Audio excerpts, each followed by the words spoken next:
July 14th నుంచి bank Nifty expiry ఫ్రైడేకి shift అయిపోతుంది. ఇంకా లాట్ సైజ్ కూడా 25 నుంచి తగ్గించి 15 చేసేస్తున్నారు.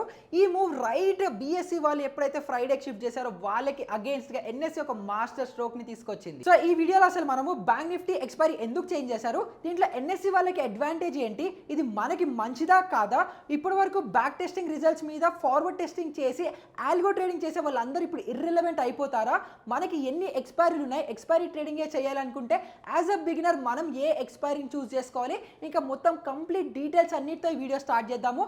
నా పేరు నిహాల్, మీరు చూస్తున్న మార్కెట్ ఫీల్డ్. ఇంకా మొదలు పెడదామా? ఈ వీడియోలో మనము చాలా టాపిక్స్ని స్టెప్ బై స్టెప్ కవర్ చేసుకున్నాము. సో వీడియో కొంచెం లెందీగా ఉండొచ్చు, కానీ మీకు ఏ పార్ట్ అయితే రెలవెంటో మీరు ఆ పార్ట్నే చూస్ చేసుకొని పిక్ చేసుకొని వీడియో చూడడం కోసము ఈ వీడియోని నేను సెగ్మెంట్స్లో డివైడ్ చేశాను. సో మీకు నచ్చిన సెగ్మెంట్కి వెళ్ళిపోయి ఆ పార్ట్ని చూడొచ్చు, లేదంటే కంప్లీట్ ఇన్ఫర్మేషన్ కావాలనుకుంటే కంప్లీట్ వీడియో స్టార్ట్ నుంచి వీడియో ఎండ్ వరకు కూడా చూడొచ్చు. సో ఫస్ట్ మనము ఎన్ఎస్సీ వాళ్ళు రిలీజ్ చేసిన ఈ సర్క్యులర్ని మనం చూసుకుంటే July 1st week option contracts ఏవైతే ఉన్నాయో అవి 6th ఎక్స్పైర్ అయిపోతున్నాయి. 6th థర్స్డే రోజు. తర్వాత 7th నుంచి ఏవైతే కాంట్రాక్ట్ మొదలవుతుందో అది కాంట్రాక్ట్ 14th జూలైకి ఎండ్ అవుతుంది. ఐడియల్గా 13th జూలై థర్స్డేకి ఎండ్ అవ్వాలి, కానీ 14th జూలై ఫ్రైడేకి ఎండ్ అవుతుంది. సో అఫీషియల్గా 14th జూలై నుంచి మనకి మండే టు ఫ్రైడే సిరీస్ అనేది స్టార్ట్ అవుతుంది బ్యాంక్ నిఫ్టీలో. ఇంకా జూలై సిరీస్ నుంచే బ్యాంక్ నిఫ్టీ వాళ్ళ ఉన్న లాట్ సైజ్ 25 క్వాంటిటీస్ నుంచి కూడా తగ్గించేసి 15 క్వాంటిటీస్కి పర్ లాట్ తీసుకొచ్చేస్తున్నారు. సో ఈ చేంజ్ ఎందుకు వచ్చిందో మనం ఆలోచిస్తే 1 మంత్ లేదా 2-3 వీక్స్ అరౌండ్గా బీఎస్సీ వాళ్ళ ఇండెక్స్ ఏదైతే ఉందో సెన్సెక్స్ ఇంకా బ్యాంక్ ఎక్స్ వాటి ఎక్స్పైరీ థర్స్డే ఉండేది కాస్త ఫ్రైడేకి షిఫ్ట్ చేశారు. ఎందుకంటే మన అందరికీ తెలుసు, అందరూ నిఫ్టీ ఇంకా బ్యాంక్ నిఫ్టీ ఏవైతే ఎన్ఎస్సీ ఇండెక్సెస్ ఉన్నాయో వాటిలోనే అందరూ ట్రేడ్ చేస్తున్నారు, వాల్యూమ్స్ అన్ని అందులోనే ఉన్నాయి. సో బీఎస్సీ వాళ్ళు వీళ్ళ ఇండెక్స్ ఎక్స్పైరీని ఫ్రైడే పెడితే అక్కడి నుంచి కొంత వాల్యూమ్స్ వీళ్ళకి వచ్చి వీళ్ళకి కూడా కొంచెం రెవెన్యూ వస్తుందని ఎక్స్పెక్ట్ చేసి వాళ్ళ ఇండెక్స్ ఎక్స్పైరీని ఫ్రైడేకి షిఫ్ట్ చేశారు. బీఎస్సీ ఎన్ఎస్సీ కంటే చాలా పాత ఇండెక్స్ అయినప్పటికీ కూడా ఇండియాలో ఆప్షన్స్ ట్రేడింగ్ ని ఇంట్రడ్యూస్ చేసింది, డెరివేటివ్ సెగ్మెంట్ ని ఇంట్రడ్యూస్ చేసింది ఎన్ఎస్సీ కాబట్టి అందరూ ఆ ఎన్ఎస్సీ ఇంట్రడ్యూస్ చేసిన నిఫ్టీ ఇంకా బ్యాంక్ నిఫ్టీలోనే మాక్సిమం ట్రేడ్స్ అనేవి చేస్తూ ఉంటారు. అందులో కూడా స్కాల్పింగ్ అవ్వచ్చు, ఇంట్రాడే ట్రేడింగ్ అవ్వచ్చు, ఎక్స్పైరీ డైరెక్షనల్ ట్రేడింగ్ అవ్వచ్చు, వీటన్నిటికీ కూడా చాలా పెద్ద మూవ్స్ ఇచ్చే బ్యాంక్ నిఫ్టీ ఇండెక్స్ అంటే చాలా ఇష్టం ఉంటుంది. ఇంకా నాలాంటి non directional safe index expiry traders కోసము నిఫ్టీ కోసం ప్రిఫర్ అనేది చేస్తాము. సో అలా ఎన్ఎస్సీ ఎంత పెద్దగా అయిపోయిందంటే ఇప్పుడు ఇండియాలోనే నెంబర్ 1 స్టాక్ ఎక్స్చేంజ్ గా కూడా ఎన్ఎస్సీ అనేది పెరిగిపోయింది. ఇంకా ఈ ఇండెక్స్ లో వాల్యూమ్స్ ఎంత పెరిగాయని మనం చూసుకుంటే మీకు స్క్రీన్ మీద కనిపిస్తున్నట్టు 2010లో జస్ట్ 34 crores కాంట్రాక్ట్స్ మాత్రమే ట్రేడ్ అయ్యేది. ఇప్పుడు 2022 ఎండ్ అయ్యేసరికి 4000 crores కాంట్రాక్ట్స్ ట్రేడ్ అయ్యాయి. అదే 2023లో ఇప్పుడు జస్ట్ 2-3 మంత్సే పాస్ అయింది. ఈ 2-3 మంత్స్లోనే ఆల్రెడీ 1100 crores కాంట్రాక్ట్స్ ని ట్రేడ్ అయిపోయాయి. ఇంత ఫాస్ట్గా వాల్యూమ్స్ గ్రో అవుతున్నప్పుడు అంతే ఫాస్ట్గా అదే స్పీడ్లో వాళ్ళ రెవెన్యూ కూడా గ్రో అవుతూ వచ్చింది. కరెంట్ ఇయర్ 2022-23 ఫినాన్షియల్ ఇయర్లో ఎన్ఎస్సీ వాళ్ళ రెవెన్యూ చూసుకుంటే 7356 crores రెవెన్యూ కూడా వచ్చింది. సెన్సెక్స్ ఇంకా బ్యాంక్ ఎక్స్ నిఫ్టీ బ్యాంక్ నిఫ్టీతో సమానంగా థర్స్డే రోజు ఎక్స్పైరీ ఉండేది. సో అందరి ఫేవరెట్ నిఫ్టీ ఇంకా బ్యాంక్ నిఫ్టీ అవ్వడం వల్ల ఎవరు బ్యాంక్ ఎక్స్ ఇంకా సెన్సెక్స్లో ట్రేడ్ అనేది చేసేవాళ్ళు కాదు. సో దీనివల్ల బీఎస్సీ వాళ్ళ ఇండెక్సెస్లో వాల్యూమ్స్ కానివ్వండి, రెవెన్యూ కానివ్వండి జనరేట్ అవ్వట్లేదు. సో దీనికి కౌంటర్ మెజర్గా దీని నుంచి ఎలా తప్పించుకోవాలని వాళ్ళు ఆలోచిస్తూ 4 years ప్లానింగ్ తర్వాత వాళ్ళ సెన్సెక్స్ ఇంకా బ్యాంక్ ఎక్స్ ఇండెక్స్ ఎక్స్పైరీ ఏదైతే ఉందో దాన్ని థర్స్డే నుంచి ఫ్రైడేకి అనేది షిఫ్ట్ చేశారు. వీళ్ళు షిఫ్ట్ చేసిన 2-3 వీక్స్లోనే ఎన్ఎస్సీ ఒక మాస్టర్ స్ట్రోక్తో వచ్చింది. వాళ్ళ favourite index bank Nifty index expiry ఏదైతే థర్స్డే ఉండేదో దాన్ని షిఫ్ట్ చేసి ఫ్రైడేకి మార్చారు. సో వీళ్ళు డెసిజన్ ఎంత ఫాస్ట్గా అయితే తీసుకున్నారో అంతే ఫాస్ట్గా ఇంప్లికేషన్ కూడా పెడుతున్నారు. సో వీళ్ళు ఎప్పుడైతే డెసిజన్ తీసుకున్నారో దాన్ని నెక్స్ట్ మంత్ కాంట్రాక్ట్ నుంచే దీన్ని ఇంప్లిమెంట్ కూడా చేసేస్తున్నారు. ఆబ్వియస్లీ ఎన్ఎస్సీ ఈ మూవ్తో రావాల్సిందే, ఎందుకంటే ఇన్ని వేల కోట్ల ట్రాన్సాక్షన్, ఇన్ని వేల కోట్ల రెవెన్యూ ఎన్ఎస్సీకి కావచ్చు, సెబీకి కావచ్చు ఎక్స్పైరీ డే రోజే వస్తుంది. ఎందుకంటే మ్యాక్సిమం ట్రేడర్స్ ఎక్స్పైరీ రోజే యాక్టివ్గా ఉంటారు. సో ఈ రెవెన్యూ వాళ్ళకి బీఎస్సీకి వెళ్ళిపోకుండా ఉండడానికి కౌంటర్ మెజర్గా ఎన్ఎస్సీ వాళ్ళు ఈ ప్లాన్తో వచ్చారు. ఇంకా ఎక్స్పైరీస్ అప్పుడే హైయెస్ట్ వాల్యూమ్స్ అవుతాయని ఎన్ఎస్సీకి తెలుసు కాబట్టి వాళ్ళు ఇదే ప్లాన్లో ఆల్మోస్ట్ వీక్లో ఉండే ప్రతి డే ఒక ఎక్స్పైరీని కూడా ఇంట్రడ్యూస్ చేయడం స్టార్ట్ చేశారు. Nifty bank Nifty Thursday expiry ముందర ఉన్నట్టుగా అలానే ఉన్నప్పటికీ కూడా ట్యూస్డే రోజు ఇంకొక ఫిన్ నిఫ్టీ ఎక్స్పైరీని కూడా ఇంట్రడ్యూస్ చేశారు. స్టార్టింగ్లో ఫిన్ నిఫ్టీ ఎక్స్పైరీ కొంచెం స్ట్రగుల్ అవుతున్న, వాల్యూమ్స్ రాకపోయినప్పటికీ కూడా ఇప్పుడు కరెంట్ డేట్లో మీరు చూసుకుంటే ఆల్మోస్ట్ నిఫ్టీకి ఈక్వలెంట్ వాల్యూమ్స్ ఫిన్ నిఫ్టీలో జనరేట్ అవుతున్నాయి. ఇంకా నిఫ్టీ ఎన్ఎస్సి వాళ్ళకి ఎంతైతే రెవెన్యూ ఇస్తుందో దానికంటే ఎక్కువ రెవెన్యూ కూడా ఫిన్ నిఫ్టీ త్రూ వస్తుందని రిపోర్ట్స్ చెప్తున్నాయి. ఫిన్ నిఫ్టీ ఎక్స్పెరిమెంట్ సక్సెస్ అయిపోయేటప్పటికే ఎన్ఎస్సి వాళ్ళు ఇంకొక ఎక్స్పైరీతో, కొత్త ఎక్స్పైరీతో మళ్ళీ వచ్చారు. అది మిడ్ క్యాప్ నిఫ్టీ. అది రీసెంట్గానే స్టార్ట్ చేశారు. ఇంకా దాంట్లో వాల్యూమ్స్ అంతా పికప్ అవ్వలేదు.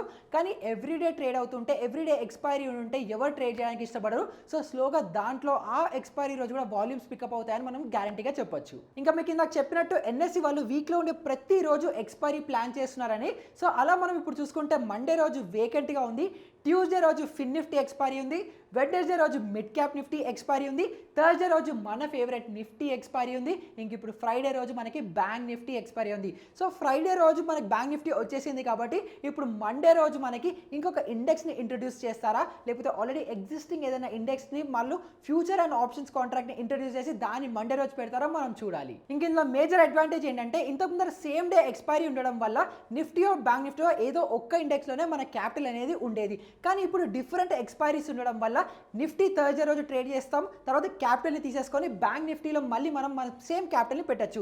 సో దీనివల్ల నిఫ్టీలో ఇంకా బ్యాంక్ నిఫ్టీలో వాల్యూమ్స్ డబుల్ అనేది అవుతాయి, ఇంకా ఎన్ఎస్సికి ప్రాఫిట్స్ కూడా డబుల్ అయిపోతాయి. ఈ న్యూస్ రాగానే చాలా మంది హ్యాపీగా ఫీల్ అయ్యారు, మాకు ఇంకొక ఎక్స్పైరీ దొరుకుతుంది ట్రేడ్ చేయడానికి అని.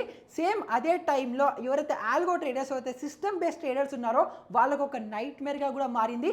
ఎందుకంటే వాళ్ళు ఇప్పటి వరకు చేసిన బ్యాక్ టెస్ట్ కానివ్వండి, ఫార్వర్డ్ టెస్ట్ కానివ్వండి, ఏదైతే రూల్ బేస్డ్ సిస్టమ్ ఉందో అవన్నీ ఇప్పుడు ఇర్రిలవెంట్ అయిపోతాయా, వాళ్ళు దాని మీద ఇంకా పని చేయొచ్చా, పని చేయకూడదా, కొత్త స్ట్రాటజీస్ ఫామ్ చేయాలేమో అని చెప్పి టెన్షన్లో పడిపోయారు. ఇప్పుడు ఇందులో నా ఒపీనియన్ అడిగితే మీ అందరికీ తెలుసు, మార్కెట్ ఫీడ్లో మేము కూడా బ్యాక్ టెస్టెడ్ రిజల్ట్స్ మీద బ్యాంక్ నిఫ్టీలో ట్రేడ్స్ అనేవి తీసుకుంటాం, ఆటోమేటెడ్ ట్రేడ్స్. సో ఇప్పుడు మాకు కూడా మా సిస్టంలో కొన్ని చేంజెస్ చేయాల్సి వస్తుంది, ఆల్గో సిస్టమ్ ఏదైతే ఉందో దాంట్లో కొన్ని ట్వీక్స్ చేయాల్సి ఉంటుంది అని. కానీ అసలు ఏం టెన్షన్ పడాల్సిన అవసరం లేదు, ఎందుకంటే మనకి బ్యాంక్ నిఫ్టీ ఏదైతే ఇండెక్స్ ఉందో దాని data last 15 to 20 years index movement కానివ్వండి, చార్ట్ కానివ్వండి, మొత్తం డేటా మన దగ్గర ఉంది. కాబట్టి ఇంతకు ముందర మనము ఫ్రైడే టు థర్స్డే చేసేది ఇప్పుడు మండే టు ఫ్రైడే మళ్ళీ మనం బ్యాక్ టెస్టింగ్ రిజల్ట్స్ అనేవి చేయొచ్చు. ఇప్పుడు ఆప్షన్స్ మీద నాలెడ్జ్ ఉన్న వాళ్ళకి కావచ్చు, ఆల్గో సిస్టమ్ ట్రేడ్ చేసే వాళ్ళు అవ్వచ్చు, స్టాక్ మార్కెట్ గురించి నాలెడ్జ్ ఉన్న వాళ్ళందరికీ కూడా కొన్ని బేసిక్ డౌట్స్ అనేది రావచ్చు. సో ఇప్పుడు ఫస్ట్ ఏమొస్తుందంటే, ఏదైతే మనకి ఇంతకు ముందు ఫ్రైడే టు థర్స్డే ఉండిందో దాంట్లో మధ్యలో 2 days ఓవర్ నైట్ డీకే ఉండేది. ఇప్పుడు ఆ డీకే మిస్ అయిపోతుంది కదా, ఎందుకంటే ఇప్పుడు Monday to Friday just 5 days ఉంటుంది కాబట్టి మనకి ప్రీమియం ఏమైనా తగ్గిపోతుందా. ప్లస్ ఇంతకు ముందర మనం ఫ్రైడే రోజు ఎంట్రీ తీసుకుంటే ఫ్రైడే రోజు డెల్టా కావచ్చు, గామా కావచ్చు, గ్రీక్స్ కానీ డిఫరెంట్ ఉంటాయి.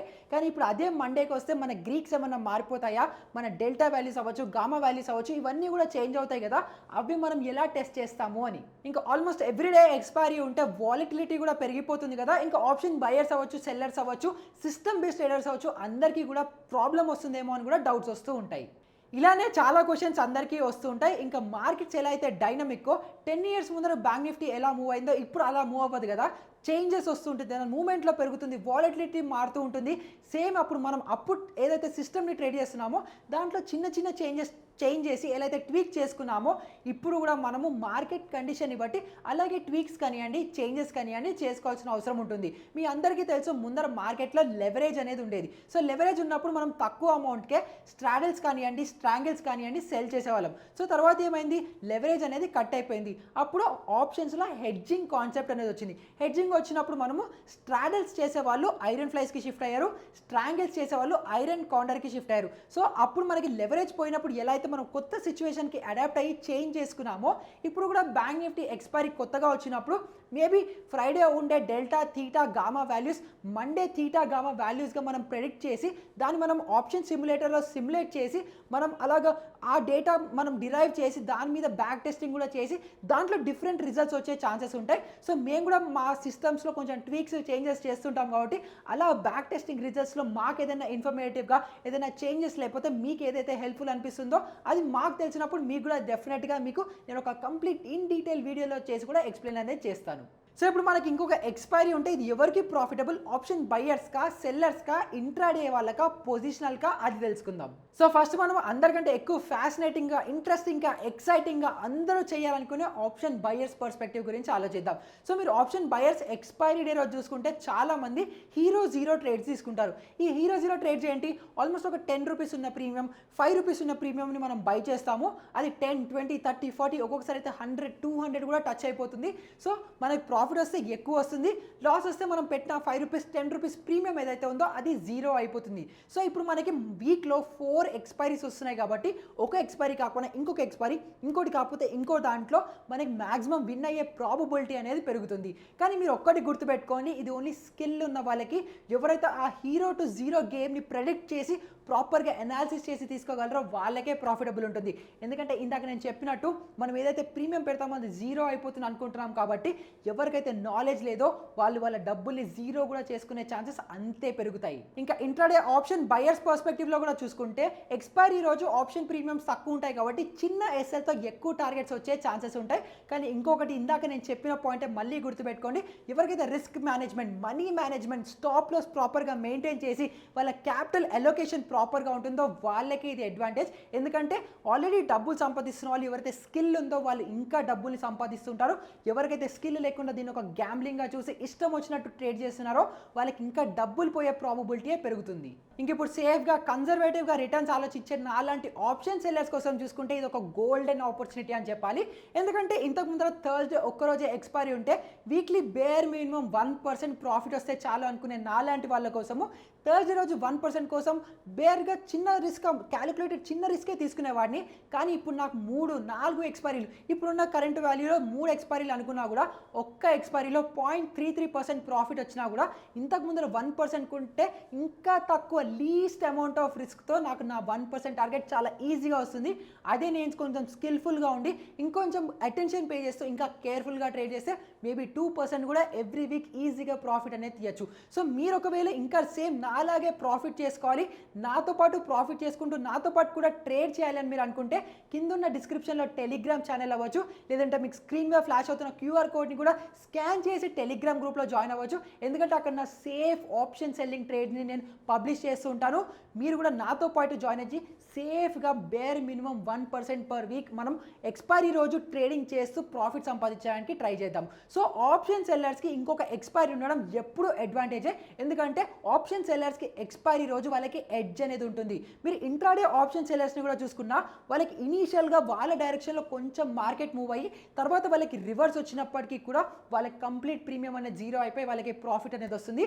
సో నిజంగా స్కిల్ఫుల్ ఉన్న వాళ్ళకి, ఇందాక ఆప్షన్ బయర్స్కి ఎలా అయితే చెప్తున్నానో అలాగే ఆప్షన్ సెల్లర్స్కి కూడా నిజంగా స్కిల్ఫుల్ ఉండి వాళ్ళు ఏం చేస్తున్నారో వాళ్ళకి తెలిసి proper risk management, money management అని ఉన్న తెలిసిన వాళ్ళకి ఇంకొక ఎక్స్పైరీ ఉండడం అడిషనల్ రిటర్న్స్తో సమానం. ఇంకా ఇంట్రాడే పొజిషనల్ వాళ్ళది కనుక చూసుకుంటే దీంట్లో మ్యాక్సిమం అడ్వాంటేజ్ పొజిషనల్ వాళ్ళకి కూడా ఉంటుంది.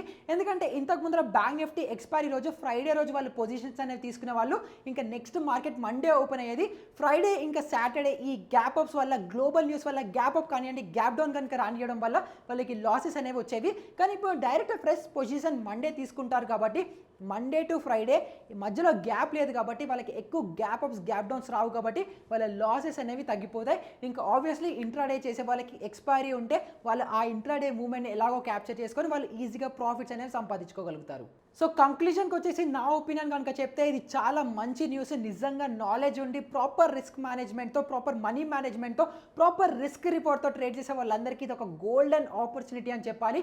ఇంకొక 1-2-3 ఇయర్స్లో నెక్స్ట్ మీరు ఇంతకు ముందర అనుకునే దానికంటే ఎక్స్పోనెన్షియల్గా మీ క్యాపిటల్ని మీరు గ్రో చేసుకునే ఛాన్స్ ఇది ఇస్తుంది. ఇంకా మీరు బిగినర్ అయ్యి ఉండి మార్కెట్లో ఇప్పుడే కనుక ఎంటర్ అవుతుంటే అన్నిటికంటే సేఫ్ ఇండెక్స్ అయిన నిఫ్టీ ట్రేడింగ్తో స్టార్ట్ అనేది చేయండి. తర్వాత కొంచెం వాలెట్లు అయి ఉండే ఫిన్ నిఫ్టీ ట్రై చేయండి. అది కూడా ప్రొఫెషనల్ అయిపోయి అది కూడా పర్ఫెక్ట్ అయిపోయిన తర్వాత బ్యాంక్ నిఫ్టీ అవ్వండి. అలా తర్వాత 3 ఇండెక్స్లో ట్రేడ్ చేసి మ్యాక్సిమం ప్రాఫిట్స్ అనేది సంపాదించండి. ఇంకా మీకు ట్రేడింగ్ రిలేటెడ్ కానివ్వండి, ఈ వీడియో రిలేటెడ్ కానివ్వండి, ఎలాంటి డౌట్స్ ఉన్నా కింద కమెంట్ సెక్షన్లో అడగండి, లేదా కింద ఉన్న డిస్క్రిప్షన్లో లేదా స్క్రీన్ మీద ఫ్లాష్ అవుతున్న QR కోడ్ అయినా టెలిగ్రామ్ గ్రూప్లో జాయిన్ అయిపోయి, అబ్సల్యూట్లీ ఫ్రీ టెలిగ్రామ్ గ్రూప్, దాంట్లో జాయిన్ అయిపోయినా సరే నన్ను డౌట్స్ అని అడగండి. నేను ప్రతి ఒక్కరికి ఆన్సర్ అనేది చేస్తున్నాను. ఎందుకంటే నేను నాలెడ్జ్ షేర్ చేసుకుంటేనే నాకు కూడా నాలెడ్జ్ పెరుగుతుందని చెప్పి అబ్సల్యూట్లీ ఫ్రీ ఆఫ్ కాస్ట్ మీ అందరికీ హెల్ప్ అనేది చేస్తున్నాను. మన తెలుగు కమ్యూనిటీని కూడా ట్రేడింగ్ కమ్యూనిటీని గ్రో అనేది చేద్దాము.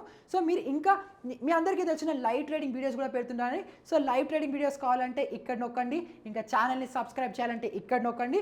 ఇంకొక ఇలాంటి ఇన్ఫర్మేటివ్ వీడియోతో మళ్ళీ మీ ముందరికి వస్తాను. అప్పటి వరకు గుడ్ బై.